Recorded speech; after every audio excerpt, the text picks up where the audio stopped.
Salam Indonesia, salam Nusantara, dari Sabang sampai Merauke, dari Miangas sampai Pulau Rote. Mantal iman kita, mantal kasih kita, mantal pengharapan kita tentunya dalam Yesus Kristus menjadi Tuhan dan Juru Selamat kita dan Juru Selamat dunia. Jangan katakan bahwa Yesus bukan Tuhan, jangan katakan pula bahwa Yesus bukan Juru Selamat.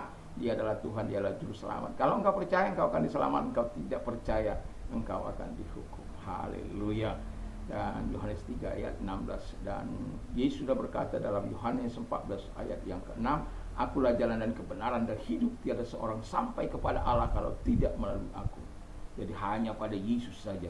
Dan kemudian Petrus mengatakan, Kisah Rasul 4 ayat 12, dan keselamatan tidak ada di dalam siapapun juga selain dalam Dia, karena di bawah kolong langit ini tidak ada nama lain yang diberikan kepada manusia yang olehnya kita diselamatkan.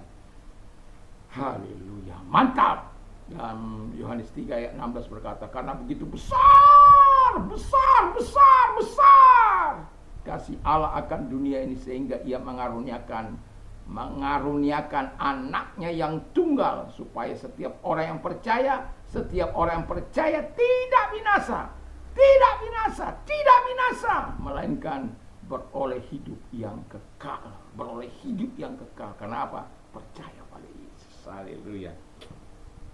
Dengan mulut mengaku, dengan mulut percaya, dengan hati percaya, engkau diselamatkan, dibenarkan. Dengan mulut mengaku, engkau diselamatkan. Haleluya, puji nama Tuhan. Semoga Tuhan membuat kita memilih yang terbaik dalam hidup ini. Selamat malam. Saya berdoa supaya kekuatan Tuhan, kekuatan Roh Kudus, kekuatan firman, kekuatan doa, kekuatan iman menyertai setiap kita. Haleluya. Di dalam nama Yesus, Tuhan memberkati kita semuanya. Puji nama Tuhan. Dan sebelum kita mendengarkan firman Allah, kita berdoa. Terima kasih Tuhan Bapa di surga, biarkan kami menikmati kehidupan ini sebagai orang percaya. Biarlah pekerjaan-pekerjaan kami sebagai orang percaya berkenan di hati Tuhan. Terima kasih, di dalam nama Yesus kami bersyukur dan berdoa. Haleluya, amin. Saya akan bacakan dalam 1 Tesalonika 1 ayat yang kedua dan ketiga. Kami selalu mengucap syukur kepada Allah karena kamu semua dan menyebut kamu dalam doa kami, sebab kami selalu mengingat pekerjaan imanmu, usaha kasihmu, dan ketekunan pengharapan kepada Tuhan kita Yesus Kristus di hadapan Allah Bapa kita. 4. Dan kami tahu, hai saudara-saudara yang kekasih, yang dikasihi Allah, bahwa Ia telah memilih kamu. Haleluya, puji nama Tuhan. Tema kita adalah pekerjaan orang Kristen atau pekerjaan orang percaya. Nah, dari pembacaan ini kita bisa melihat ada beberapa hal yang dilakukan oleh orang-orang percaya yang itu sangat menyenangkan hati Tuhan. Dan pekerjaan yang pertama dikatakan pekerjaan yang dilakukan dengan iman, karena segala sesuatu tanpa iman adalah dosa. Kalau apapun yang kita kerjakan harus percaya bahwa Tuhan itu mau menyatakan segala kekuatannya, kemuliaannya, kebesarannya di dalam setiap kehidupan kita sebagai orang percaya. Jadi pekerjaan yang dilakukan dengan iman berarti dia akan terus aktif dan dia terus akan penuh optimis, dan dia percaya bahwa kuasa Allah akan menumbuh kembangkan atau membuat pekerjaannya akan berhasil. Dan itu sebabnya dalam pelayanan sebagai hamba-hamba Tuhan yang dipanggil oleh Tuhan dalam pelayanan sebagai orang percaya, dia juga memikul tanggung jawab untuk melakukan pekerjaan yang dilakukan adalah pekerjaan yang dilakukan dengan iman. Karena tanpa iman kita tidak akan pernah melihat kuasa Allah, tanpa iman kita tidak akan pernah mengalahkan setan, tanpa iman kita tidak akan pernah melihat hal-hal besar dari Tuhan. Tapi dengan iman segala sesuatu mungkin. Dan bagi orang yang beriman selalu optimis bahwa Allah turut berkarya dan Allah turut bekerja, melalui dan di dalam kehidupan dia sebagai orang-orang yang bekerja di dalam dunia ini. Itu sebabnya sebagai orang percaya saya mau katakan, mari kita jaga iman kita dengan berdoa, dengan membaca firman Allah, mungkin dengan berdoa dan berpuasa, atau aktif di dalam segala pelayanan yang mempermuliakan Tuhan. Tapi sebelumnya ingatlah untuk melayani Tuhan dalam kesendirianmu, dalam kesepianmu, di dalam imanmu, ya, sebagaimana kalau kita sebagai orang percaya, Yesus saja mengajar kita bangun pagi-pagi. Mari kita juga bangun pagi-pagi, menyerahkan diri kepada Tuhan dan mengatakan, Engkaulah Rajaku, Engkaulah Tuhanku. Sujud sembah di hadapan Tuhan. Saya selalu mau datang kepada Dia dengan sujud sembah saya di hadapan Tuhan. Saya sadar bahwa kekuatan saya tidak seberapa, iman saya juga tidak seberapa tanpa Dia. Dan itu sebabnya saya bergantung sepenuhnya kepada Tuhan. Tetapi kalau saya mau katakan, ketika saya sakit, hanya saya mempercayakan tumpang tangan. Dan sejak 1 Maret 1987 sampai hari ini, saya bersyukur pemeliharaan Allah tidak sampai Dia lupakan. Pemeliharaan Allah itu tetap saya nikmati sepanjang hidup saya. Sudah hampir lebih, ya, di usia 20, ya kira-kira 27 tahun sekarang, hampir 34 tahun saya tidak pernah berbaring di rumah sakit. Bukan berarti saya merasa diri saya hebat, tidak. Tetapi saya meyakini akan pemeliharaan Tuhan dengan iman saya. Dan ketika saya terpaksa kalau sakit, saya datang kepada Tuhan. Bahkan di dalam sakit yang sangat luar biasa, kadangkala saya lebih menyerahkan diri, bahkan sampai berdoa dan berpuasa. Sampai saya katakan, sampai Engkau menyembuhkan saya Tuhan.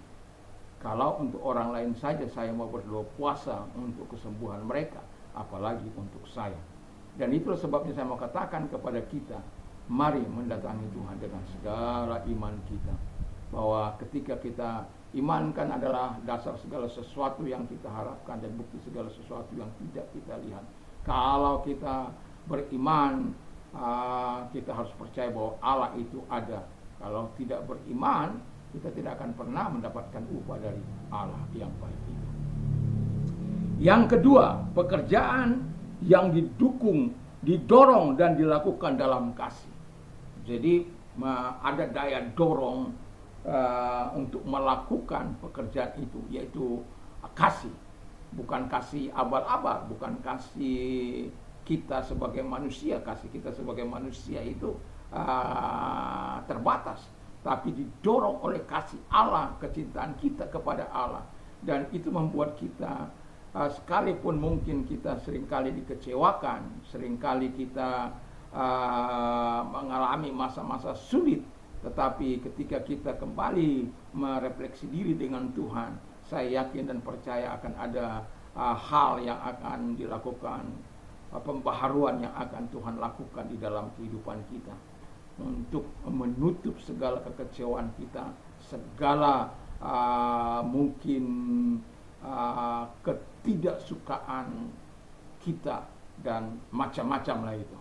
Tetapi saya mau katakan, ketika engkau didorong oleh kasih, bagaimanapun situasi dan kondisimu, engkau akan mampu tetap melakukan yang terbaik dalam Tuhan. Karena Tuhanlah yang akan memampukan kita. Saya akan senantiasa mengatakan bahwa tidak ada kemampuan kita untuk menerapkan kasih Allah kepada sesama kita, apalagi orang-orang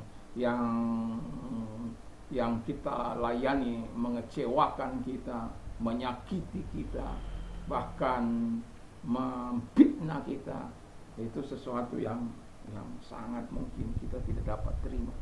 Tapi karena kasih Tuhan, kita tinggal mengampuni dan biarkan urusannya dengan Tuhan. Karena kita tahu bahwa Tuhan tidak akan pernah mengabaikan setiap teriakan kita dan doa-doa yang kita sampaikan kepada Tuhan. Permasalahannya adalah, apakah ketika kita mengalami masa-masa seperti itu, datangkah kita kepada Tuhan untuk meminta kekuatan Tuhan? Saya dalam keadaan hal-hal yang seperti itu, Ada banyak kali saya harus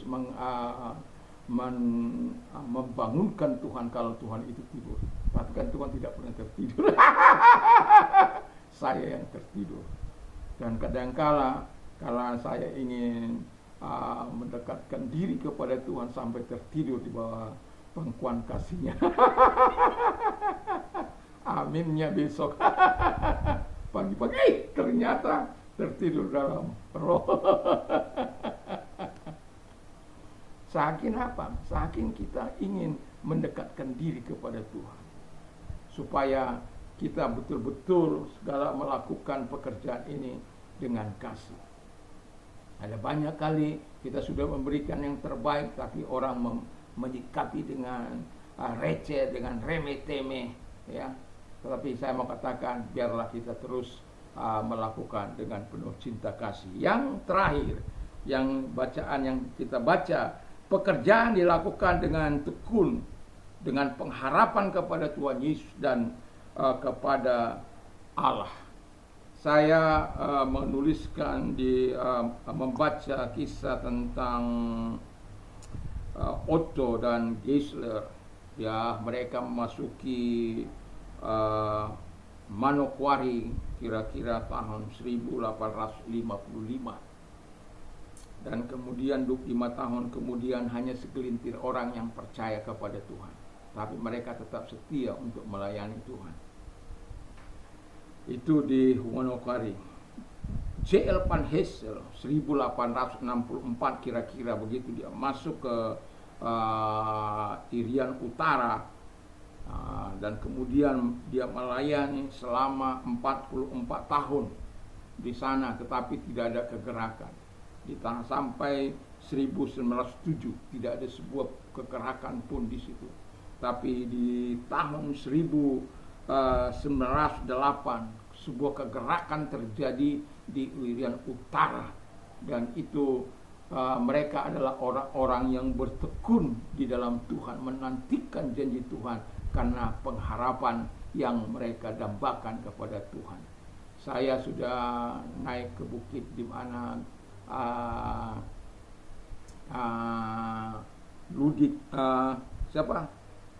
Ludwig Nommensen ya memasuki tanah Batak 1862, lalu kemudian dia naik ke Gunung Siatas Barita di Tarutung sana, dan saya sudah duduk di situ dan sudah berdoa juga di situ, dan saya bisa melihat bagaimana dia melihat pada waktu itu rurasi lindung yang begitu indah, begitu luar biasa, dan mimpinya adalah di mana akan ada banyak rumah sakit, akan banyak sekolah, akan ada banyak gereja. Tahun lalu saya ada di sana dan saya telah melihat bagaimana gereja Tuhan yang ada hampir di setiap desa gereja HKBP itu ada yang korban. Lehman dan satu lagi saya kurang lupa ya. Itu saya mau katakan kepada kita bahwa ada orang-orang yang bertekun, bahkan ada orang-orang yang kehilangan nyawanya, dan Alkitab mengatakan bahwa orang-orang yang kehilangan nyawanya akan menjadi benih bagi gereja Tuhan. Dan tanah Batak, kalau bukan secara kebetulan, kalau terjadi kegerakan yang sangat luar biasa karena adanya darah orang-orang kudus yang menjadi benih bagi gereja, khususnya HKBP yang ada di Tapanuli Utara, menjadi gereja suku terbesar di dunia saat ini. Ya, dan itu karena ada orang-orang yang bertekun melayani, mereka mempersiapkan umat Tuhan yang khususnya orang-orang Batak menjadi alat yang begitu luar biasa, dan akibatnya banyak orang-orang Batak yang dimenangkan bagi Tuhan. Dan biarkan terus bertumbuh dalam pengenalan akan Tuhan dan terus akan mencintai Tuhan dengan segenap hati dan meninggalkan hal-hal yang tidak menyenangkan hati Tuhan dan terus melakukan apa yang dikehendaki oleh Tuhan. Dan ketekunan itu akan menghasilkan sesuatu, dan ketekunan tanpa pengharapan adalah sia-sia. Dan itu sebabnya orang yang berharap kepada Tuhan tidak akan pernah dikecewakan. Saya berharap dalam melakukan pekerjaan kita sebagai orang-orang percaya, Jangan pernah putus asa.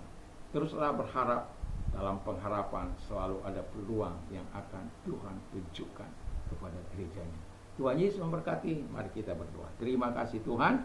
Biarkan kami terus menikmati hasil pekerjaan yang Kau lakukan melalui dan di dalam kehidupan kami untuk melakukan pekerjaan di muka bumi ini Tuhan. Dan kalau Engkau sedang sakit, apapun sakit penyakitmu, dalam nama Yesus segala sakit penyakit itu kita keluar. Dan oleh biru-biru daripada Tuhan Yesus Engkau sembuh oleh kuasanya, Engkau sembuh oleh jahamannya, Engkau sembuh. Terima kasih Bapa di surga. Dan oleh biru-biru Tuhan Yesus, apapun sakit penyakitmu, Engkau telah disembuhkan. Percaya bahwa Dia tidak mengenal jarak, ruang maupun waktu. Dia bisa datang kepadamu untuk menjamah engkau. Terima kasih Bapa di surga, dalam nama Tuhan Yesus Kristus kami berdoa. Dan kalau engkau sedang mengalami masa-masa sulit dalam hidupmu, datanglah kepada Tuhan, karena Dia yang berjanji memberikan kelegaan kepadamu. Kalau engkau orangnya, angkat kedua belah tanganmu, kita berdoa. Lihatlah tangan yang diangkat kepadamu Tuhan. Kami datang merendahkan hati di hadapan-Mu, karena hanya Engkau Tuhan yang mampu menolong setiap mereka dari kesulitan mereka, dari segala penderitaan mereka.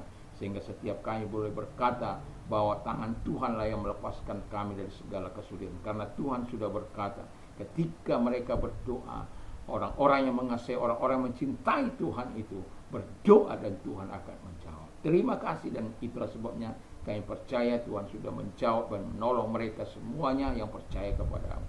Di dalam nama Yesus Kristus kami bersyukur dan berdoa. Haleluya. Amin. Kiranya Tuhan Yesus memberkati. Damai sejahtera Allah yang melampaui segala akal akan memelihara hati dan pikiran kita. Dan jangan lupa ya, sebelum kita tidur berdoa, membaca firman Allah dan memperkatakan firman Tuhan. Dan sehingga ketika kita tidur, lipstiknya Tuhan bersama dengan kita. Kiranya Tuhan Yesus memberkati kita. Mantap!